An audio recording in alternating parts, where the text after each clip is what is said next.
First 2 வீடியோவில் காடில் என்னென்ன சுற்றி பார்த்தாங்கன்னு பார்த்தோம், ஃபிஷ்ஷிங் பார்த்தோம். இப்போ என்னன்னா அந்த பிடிச்சாங்கல்ல புகை போட்டு எலிய, அதை எப்படி சமைக்க போகிறாங்க, இந்த மீன் என்ன பண்ண போகிறாங்கன்னு பார்க்க போகிறோம். அங்கே பார்த்துடலாமா? எல்லாரோட சிப்ளிங்கை பாருங்கள், எல்லாரும் டாட்டா காமிச்சிருங்க. சரி வாங்க வீடியோக்குள்ளே போயிடலாம். எஸ், இந்த பொண்ணை எவ்வளோ அழகாக பிணையுது பாருங்கள், இந்த மீன் பிடிக்கிறத. எஸ், போட்டு மீனை பிடிக்கிறாங்க. அங்கே எலிக்கு வேற புகையை போட்டு வச்சுருக்காங்க. எலி மாட்டுச்சா என்னன்னு தெரில, எலியை மட்டும் வந்துச்சு. எஸ், புகை போட்டுக்கிட்டே இருக்காரு அவர் ரொம்ப நேரமாக. அதுவும் பார்க்குது வெளியே வர மாட்டேங்குது. ஒரு சைடு புகை, ஒரு சைடு அது மாட்டுறதுக்கு ஏற்ற மாதிரி இந்த மாட்டிடுச்சுங்க. S, wow.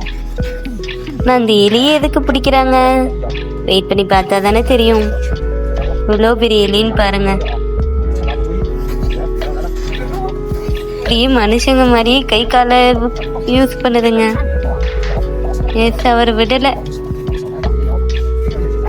பிடிச்சி உள்ள எடுத்துக்கிறாரு. Yes, cut பண்ணிட்டாருங்க.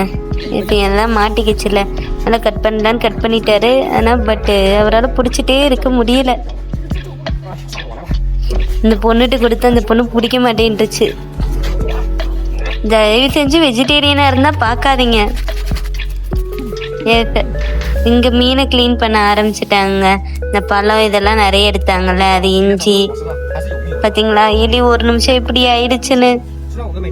இந்த பழம், அப்புறம் என்ன இந்த எலி, அதெல்லாம் யார் சாப்பிடுவாங்கன்னு தெரியல. மீனும் சேர்த்து சமைச்சிட்ருக்காங்க. நிறைய இஞ்சி போட்டிருந்தாங்க, அதை வாட்டுறாங்க.